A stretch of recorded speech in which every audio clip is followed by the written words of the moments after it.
नमस्कार शेतकरी मित्रांनो, राजलक्ष्मी ऑर्गॅनिकच्या यूट्यूब आणि फेसबुक पेजवरती सर्व शेतकरी बांधवांचे सहर्ष स्वागत।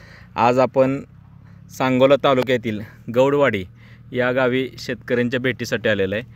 तर त्यांनी वसंतदादा कृषी केंद्र गुळिक साहेबांचं त्याच्यातून आपले सर्व सेंद्रिय खते, औषधे व संजीवकाचा वापर त्यांनी डाळिंब शेतीसाठी केलेला आहे। तर त्यांच्याकडून माहिती घ्याव्या। तुमचं गाव, नाव आणि मोबाईल नंबर सर्व शेतकरी बांधवांना सांगा। मी सुरेश महादेव गडदे, राहणार गौडवाडी। माझा मोबाईल नंबर आहे 9028850807। तर तुम्ही आता हे आमचे सर्व प्रकारचे संजीवक व जैविक खतं, औषधं तुमच्या बागेसाठी वापर केलेला आहे।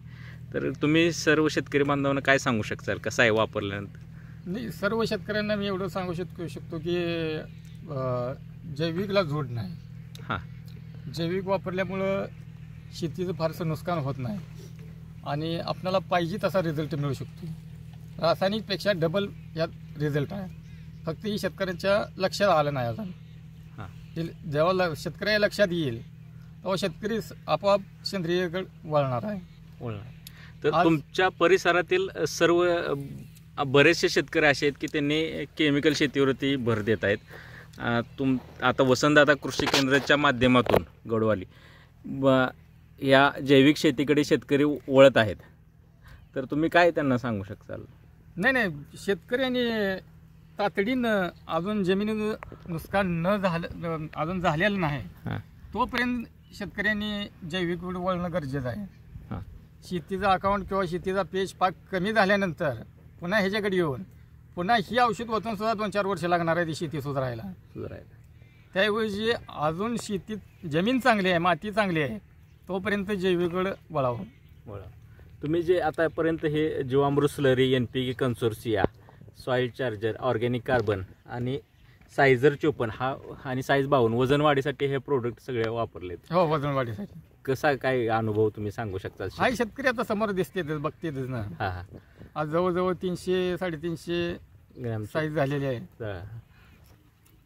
यांनी मार्गदर्शन केल्यापासून तुमची बाग सक्सेस प्रगतीपथावर आहे। हो, प्रगतीपथावर आहे। तर सगळे तुमच्या बागेत पूर्ण असं सर्व सेटिंग वगैरे? हो, सेटिंग एकसारखं आहे, माल एकसारखा आहे। हां, किती झाड आहेत तुमची? 500 झाड आहेत। 500 झाड आहेत।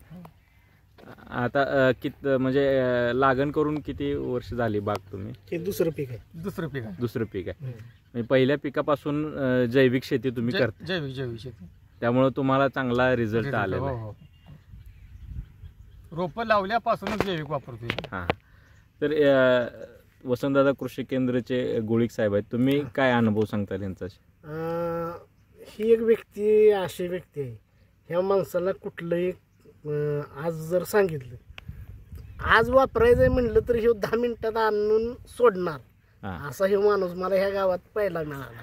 बरं, त्यामुळे ह्या माणसाचं म्हणजे कौतुक करावं तेवढं थोडंच आहे। आणि शेतीची आवड म्हणलं तर भयानक, जी काय म्हणाल ती इथं नाही मिळालं तर सांगोल्यातनं जाऊन आणून सोडणारा माणूस 1.5 तासात आहे। मी 1.5 तासात जाऊन बागेत आल्यानंतरच लक्षात येते की बागेतील स्वच्छता, नियोजन, काटेकोरपणा अतिशय चांगले शिस्तबद्ध बाग तुम्ही आणली। नाही, आगार याची राखलाय का नाही, आता पेपर काढले बरोबर आहे, असा आगार दिसणार नाही। बागेत पाऊल ठेवल्या लक्षात येते की अतिशय सुंदर, म्हणजे घरात जेवढी स्वच्छता आहे त्याच्यापेक्षा जास्त स्वच्छता आपल्या बागेमध्ये दिसते। चालेल, धन्यवाद।